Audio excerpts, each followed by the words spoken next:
Letzter Vorrundenspieltag bei meiner Prognose. Es geht ums Achtelfinale. Szene Nummer 1 in Spiel Nummer 1 ist das 1:0 für die Schotten gegen Ungarn. Beide natürlich noch mit der Chance aufs Achtelfinale bzw. auf einen der besten Gruppendrittenplätze. Scott McTominay, der erste Torschütze.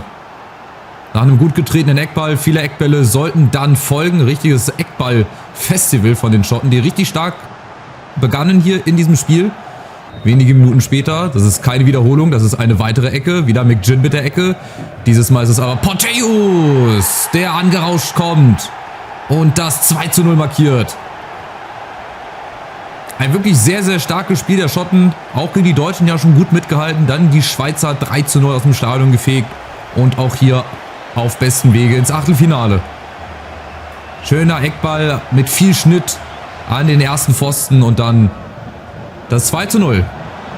Aber auch die Ungarn meldeten sich dann in diesem Spiel an. Minute 27 der Anschlusstreffer. Die natürlich jetzt auch ein bisschen unter Druck standen. 2:0 der Rückstand. Hier kamen sie aber ran durch Nagy. Der schöne Schuss aus 17, 18 Meter. Überhaupt nichts zu halten. Dann der Sprung in Halbzeit 2, Minute 50. Wir haben wieder Dominik Szoboszlai mit einem seiner gefährlichen Freischüsse, der wieder mit ungefähr 300 km/h an der Mauer und auch am Tor vorbeistellt. Die Führungskamera zu schnell, um diesen Ball irgendwie noch einzufangen. Dafür aber in Minute 87 haben wir alles im Blick. Das Tor von Kieran Tierney. In Minute 87 dann die Entscheidung, das 3:1 und der Weg war frei für die Schotten ins Achtelfinale. Zusammen mit den Fans im Rücken kann natürlich auch da eine große Euphorie entstehen und vielleicht sogar noch 1, 2 Runden weitergehen, je nachdem, gegen wen es im Achtelfinale geht. Das und auch das System der besten Gruppendritten, wie entschieden wird, wer weiterkommt und dann gegen wen spielt, das werde ich euch am Ende dieser Prognose erzählen und dann euch natürlich auch die Achtelfinalbegegnungen präsentieren. Die Schotten gewinnen gegen die Ungarn 3:1, ziehen also ins Achtelfinale ein. Die Frage ist, als Erster oder als Zweiter? Genau diese Frage entschied sich nämlich mit dem Ergebnis der deutschen Nationalmannschaft gegen die Schweiz in Frankfurt. Auch für sie das letzte Gruppenspiel und es ging los in Minute 36 mit dem ersten Tor durch einen der Hoffnungsträger, einen der Youngsters, der eine große Zukunft vor sich haben wird. Jamal Musiala. Jan Sommer, altbekannter aus der Bundesliga, Meister geworden mit Inter Mailand. Musste also zum ersten Mal hinter sich greifen. Das ging natürlich aber auch zu einfach und Musiala hat viel zu viel Platz und dann bekommst du halt die Quittung. Und kurz vor der Pause dann das wichtige 2:0 über Kai Havertz. Freigespielt von İlkay Gündogan. Da sah Sommer ja nicht ganz glücklich aus, den hätte man auch eventuell halten können, aber auch die Schweizer generell in der ganzen Vorrunde, in der ganzen Gruppenphase nie stabil, nie konstant auf einem guten Level, obwohl der Kader eigentlich dafür auch gemacht ist, aber es kommt halt auf Kleinigkeiten an, auf Nuancen und gerade in so einer Gruppenphase, wo die Weichen gestellt werden, wenn da nicht alles glatt läuft, so wie hier bei der deutschen Nationalmannschaft, dann fliegst du halt raus. Und in Minute 58 gab es dann die Entscheidung durch den anderen Youngster, durch den anderen Hoffnungsträger, das glorreiche Duo, das der deutschen Mannschaft vielleicht viel Freude in den nächsten Jahren bereiten wird. Florian Wirtz. Bei ihm sind die Kartoffeln immer auf der 1. Und die Deutschen dann natürlich auch hier nach Beendigung der Gruppenphase. Das letzte Tor in der Gruppenphase für die Deutschen nach 77 Minuten. Und wieder ist es Havertz mit dem Doppelpack. Sehr, sehr reife Leistung. Sehr, sehr starkes Spiel. So kann man reingehen ins Achtelfinale. Der Gegner, der wird am Ende des Videos bekannt gegeben, preisgegeben. Und nach der letzten Wiederholung schauen wir dann also auf die Abschlusstabelle der Gruppe A und auch auf die Achtelfinalisten. Hier sehen wir nun also die Deutschen standesgemäß mit 7 Punkten, 2 Siegen raus aus der Gruppenphase als Tabellenerster. Die Schotten setzen sich aufgrund der letzten beiden Spiele gegen die Schweiz und gegen Ungarn mit 6 Punkten durch auf Platz 2. Die Ungarn theoretisch noch die Chance, einen der 4 besten Gruppendrittenplätze zu erreichen, aber mit 2 Punkten und einem Torverhältnis von 6:8 ist das wirklich sehr, sehr unwahrscheinlich. Die Schweizer scheiden daher mit einem Punkt aus dieser Gruppenphase und aus dieser EM aus. Die Entscheidung in Gruppe B, Kroatien gegen Italien und der Auftakt in Minute 23. Raspadori auf Nicolo Barella, der seine Mannschaft in Führung schoss. Die Italiener ja vor einer sehr, sehr besonderen Herausforderung. Es kann nämlich sogar heute als Tabellenvierter schon nach Hause gehen, wenn Ergebnisse dementsprechend zusammenkommen würden. Und das wäre natürlich die erste große Überraschung hier bei meiner Prognose, wenn die Italiener genau wie 2014 bei der Weltmeisterschaft auch in der Gruppenphase rausfliegen würden. Minute 34, dann der Ausgleich für die Kroaten durch Ivan Perisic. Den wir ja auch unter anderem schon mal unter den Torschützen hatten hier in meiner Prognose. Den die Kroaten wieder auf ein Unentschieden setzte. Auch relativ frei da der Abschluss aus 12, 13 Metern. Das hätte man auch sicherlich besser verteidigen können. Apropos verteidigen, in Minute 59 schwächten sich die Italiener dann noch selber durch Federico Di Marco mit einer absoluten unnötigen dummen Grätsche von hinten rein gegen Josip Stanisic. Das war's aber. Die Italiener mit dem 1:1 gegen Kroatien. Ob das reicht fürs Weiterkommen, das erfahren wir nach dem Spiel zwischen Albanien und Spanien. Und Albanien, das schwarze Schaf dieser Gruppe, spielte auch gegen Spanien relativ stark auf. Die erste Chance in Minute 5 durch Ramadani. Köpft am leeren Tor vorbei. Da wäre sicherlich auch mehr drin gewesen. Die nächste Chance durch Asani. Also ihr merkt schon anhand dieser Zusammenstellung, dass Albanien durchaus die Chance hatte, hier einen Sieg zu holen. Gegen Welt- und Europameister Spanien. Die ist natürlich ein bisschen lockerer angehen lassen. Die waren schon qualifiziert fürs Achtelfinale. Und wir schauen gleich auf die Tabelle, weil es gibt wirklich die große Sensation. Denn die Italiener haben es aufgrund des Unentschiedens Albaniens gegen Spanien nicht ins Achtelfinale geschafft. Das bestätigt uns auch nochmal die Tabelle. Die Kroaten also auf Platz 1, dahinter Spanien mit 4 Punkten, Albanien mit 3 Punkten. Kann sich wirklich berechtigt Hoffnung machen, einen der 4 besten dritten Plätze zu bekommen. Die Italiener dagegen scheiden mit nur 2 Punkten aus 3 Gruppenspielen aus dieser Vorrunde schon aus. Die erste große Überraschung, es wird, das kann ich schon mal vorwegnehmen, nicht die letzte für diese Prognose bleiben. Gruppe C mit 2 Mannschaften, die es auch noch aus eigener Kraft ins Achtelfinale schaffen können. Dänemark gegen Serbien, die Serben in Halbzeit 1 mit deutlich mehr Chancen. Milinkovic-Savic und auch Filip Kostic mit rechts vergaben aber zu viele und das rächte sich in Minute 52, zweite Halbzeit. Højlund, der Stürmer, der Hoffnungsträger von Manchester United, brachte die Dänen hier mit 1:0 in Führung und bestrafte die vielen Chancen, die vergeben wurden von den Serben, besonders in Halbzeit 1. Auch zu viel Platz da im Angriff und Højlund dann ohne Probleme ins lange Eck. Die Serben dann noch mit einer letzten Chance in Minute 90. Aber der Kopfball von Dusan Vlahovic doch 1-2 Meter knapp übers Tor. Und so müssen die Serben bangen. Müssen aufs Parallelspiel gucken zwischen den schon bereits qualifizierten Engländern und den Slowenen, die es natürlich ebenfalls noch ins Achtelfinale schaffen konnten. Viel Spannung also auch in Gruppe C. Und die Engländer ganz in weiß natürlich schon weiter im Achtelfinale, schalteten 2-3 Gänge zurück, aber wollten natürlich trotzdem das letzte Gruppenspiel gewinnen. Die erste Chance durch Saka in Minute 9. Und einige Minuten später dann die nächste Chance über Phil Foden eingeleitet und Jude Bellingham.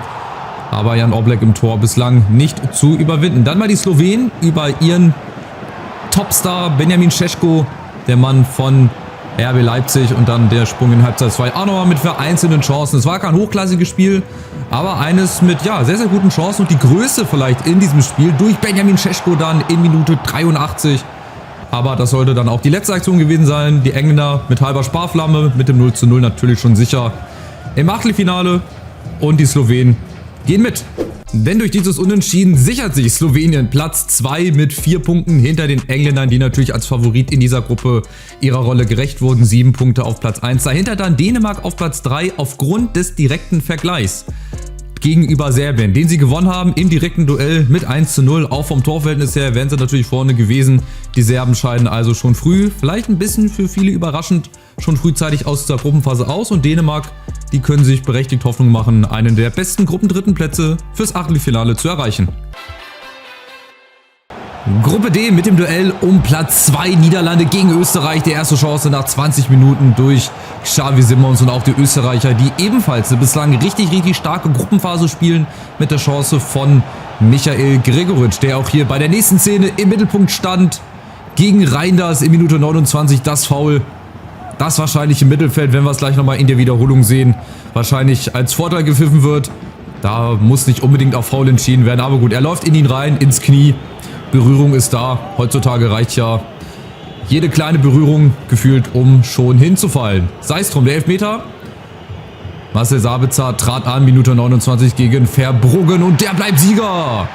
Ganz, ganz wichtig im Duell um Platz 2, dass die Niederländer diesen Elfmeter hielten. Und dann war es ausgerechnet jener Reinders in Minute 75, der seine Mannschaft, die Oranje, in Führung schoss. Den Elfmeter verschuldet, Glück gehabt und dann schließt er ab aus 10 Elfmetern. Aber auch die Österreicher, die wussten sich zu helfen und zurückzuschlagen in Minute 84. Kurzer Schuss der Wolfsburger, Patrick Wimmer. Mit dem Unentschieden die Österreicher sicher im Achtelfinale auf Platz 2. Im Parallelspiel Frankreich gegen Polen ging es ja quasi um die goldene Ananas. Die Polen waren schon ausgeschieden aufgrund des verloren direkten Vergleichs. Aber es war trotzdem ein interessantes Spiel, das gucken wir uns gleich nochmal an. Die Österreicher als Gruppenzweiter weiter und die Holländer höchstwahrscheinlich auch als Gruppendritter. Schauen wir uns auch die Franzosen an. Ganz in Blau natürlich, Minute 8, die erste Chance von Mbappé eingeleitet und Marcus Thuram, der seine Chance bekam, mit ein bisschen Glück vom Pfosten rein. Die Equipe Tricolore, also auf dem Weg natürlich, wie die Engländer und wie die Deutschen, standesgemäß ins Achtelfinale einzuziehen. Das ging natürlich auch zu einfach. Auch von den Polen hätte man sicherlich ein bisschen mehr erwarten können in dieser, ja doch sehr spannenden Gruppe. Vielleicht auch sehr ausgeglichenen Gruppe mit den Österreichern, die definitiv, so eine Art, ich habe schon öfter gesagt, Dark Horse sein werden. Mal gucken, vielleicht scheiden sie auch in der Gruppenphase ganz früh aus. Wir werden es sehen. Letzte Chance hier, Frankowski, die Polen beuten sich nochmal auf, aber am Ende reichte es auch hier zu einem Sieg nicht. Sie scheiden also mit 0 Punkten aus, die Franzosen gehen als Gruppenerster durch und das Ganze gucken wir uns jetzt nochmal weiß auf blau in der Grafik an. Die Farbe, die in dieser Gruppe auf jeden Fall dominiert, ist Rot und Weiß. Dazwischen noch ein bisschen Blau. Die Franzosen also als Gruppenerster weiter. Dahinter die Österreicher. Die Niederländer mit 4 Punkten werden es wahrscheinlich auch noch als Gruppendritter schaffen. Die Polen dagegen scheiden mit 0 Punkten, 0 Siegen und 0 Unentschieden aus diesem Turnier aus. In Gruppe E machen wir es einfach kurz und schmerzlos. Das Duell Slowakei gegen Rumänien ist nicht viel der Rede wert. 2 etwas kleinere Chancen für die Slowaken. Am Ende aber ein sehr trostloses Unentschieden. Der Sieger aus dieser Partie hätte eventuell noch Chancen gehabt aufs Achtelfinale. Somit scheiden aber beide aus dem Turnier aus.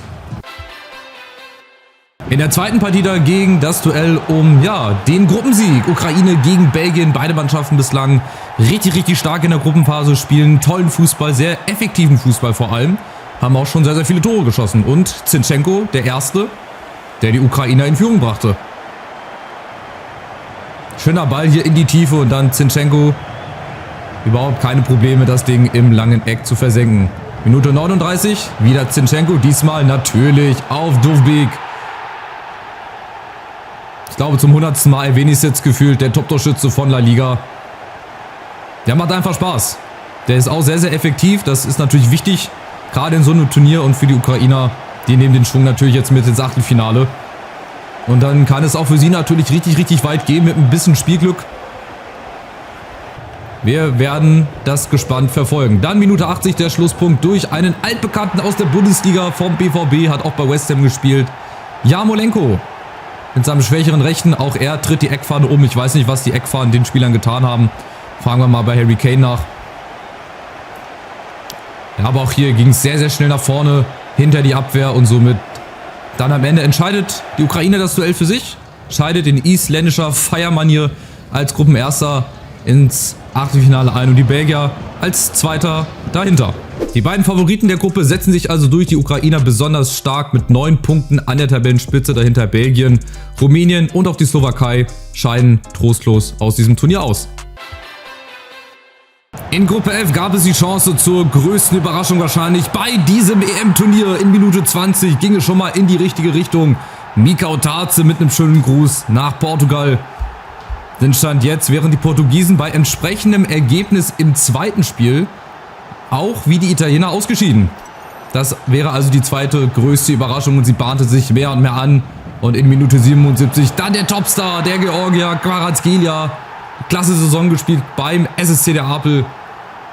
Und er führt sein Land unter anderem womöglich und tatsächlich ins Achtelfinale bei der allerersten Turnierteilnahme überhaupt. Das ist natürlich der helle Wahnsinn. Minute 83 dann mussten die Georgier noch mal ein bisschen zittern. Die Portugiesen kamen über Mendes, Neves und über Cristiano Ronaldo. Der einzige Lichtblick für ihn, das Tor, das aber definitiv zu spät kam. Natürlich weit unter seinen Möglichkeiten geblieben. Seine Zeit ist vielleicht auch demnächst Geschichte. Hat Großes geleistet im Weltfußball. Jahrelang dominiert im Duell mit Lionel Messi. Die Georgier gewinnen aber gegen Portugal mit 2:1. Und jetzt müssen die Portugiesen hoffen auf ein entsprechendes Ergebnis bei Tschechien gegen die Türkei. Die natürlich ihrerseits auch die Chance nutzen wollten, um noch ins Achtelfinale einzuziehen. Aber es waren die Türken, die anfangs sehr, sehr stark ausspielten. Minute 10 der Kopfball auf der Linie geklärt. Minute 30 dann der Kopfball von Patrick Schick, die erste Chance. Es war ein sehr, sehr ausgeglichenes Spiel. Klar, die Türkei, die war schon längst durch, aber die Tschechen, die witterten natürlich die Chance. Und sie bekamen dann ihre Chance in Minute 58 durch Lušek. Der Mann von Bayer Leverkusen, der im letzten Spiel noch viele, viele Chancen vergeben hatte. Brachte die Tschechen hier also kurzzeitig in Führung. Live-Tabelle stand jetzt, wären die Tschechen auf Platz 3, Georgien Platz 2 und die Portugiesen auf Platz 4. Also auch wie die Italiener ausgeschieden. Vielleicht können sie ja dasselbe Flugzeug nehmen, ist ja ungefähr dieselbe Richtung. 77. Minute, dann die letzte Chance dieses Spiels über Kavici an den Pfosten. Ja, es war ein bisschen Chancenwucher. Das muss natürlich bei der Türkei dann im Achtelfinale besser werden. Aber für jetzt reicht es erstmal nicht. Die Tschechen gewannen 1:0 und die Tabelle schauen wir uns jetzt mal gemeinsam an. Die Überraschung gibt es also auch hier in Gruppe F. Die Portugiesen scheiden mit einem Sieg und mit Cristiano Ronaldos Tor aus als Tabellenletzter. Die Tschechen, Georgien und die Türkei ziehen weiter ins Achtelfinale. Jetzt schauen wir uns nämlich mal die Situation an rund um die Gruppendritten und dann noch die Achtelfinalbegegnungen. Bleibt also dran. Um dieses komplexe System mit den Gruppendritten zu verstehen, möchte ich euch das gerne in 2 Schritten erklären. Schritt Nummer 1, dazu gucken wir uns in unserer Prognose die Tabelle der Gruppendritten an. Das ist in unserem Fall einmal Tschechien aus Gruppe F, die Niederlande aus Gruppe D, Albanien aus Gruppe B und Dänemark aus Gruppe C. Auch sehr, sehr entscheidend, es ist völlig egal, wer auf Platz 1 steht, auf Platz 2 und 3 und so weiter und so fort. Wichtig hierbei ist zu wissen, aus welchen Gruppen diese Nationen noch ins Achtelfinale einziehen. Wieso, weshalb, warum? Erkläre ich euch jetzt im zweiten Schritt. 2016 zur Europameisterschaft in Frankreich gingen also erstmals nicht 16 Mannschaften in 4 Vierergruppen an den Start, sondern 24 Mannschaften in 4 Sechsergruppen. Der Gruppenerste und der Gruppenzweite kamen natürlich trotzdem immer noch weiter, aber es fehlten natürlich noch Mannschaften für ein dazugekommenes Achtelfinale. Heißt, man musste ein System entwickeln, wo auch 4 Gruppendritte weitergekommen sind. Was hat man dann gemacht? Man hat ein komplexes System entwickelt, wozu man eigentlich studiert haben muss. Wir konzentrieren uns jetzt in unserem Beispiel, in unserer Prognose auf die gekennzeichnete Reihe.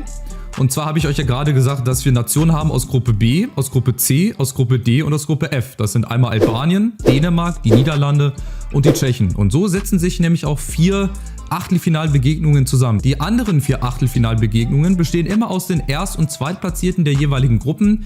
In unserem Fall spielt also der Erste der Gruppe B gegen den Dritten der Gruppe F, der Erste der Gruppe C gegen den Dritten der Gruppe D, der Erste der Gruppe E gegen den Dritten der Gruppe C und der Erste der Gruppe F gegen den Dritten aus der Gruppe B.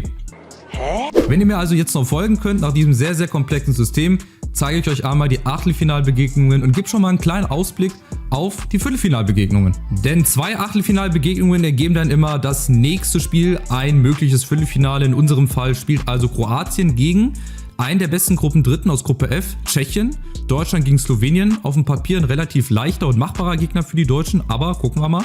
Dann haben wir Türkei gegen Albanien, das ist der Gruppendritte aus Gruppe B.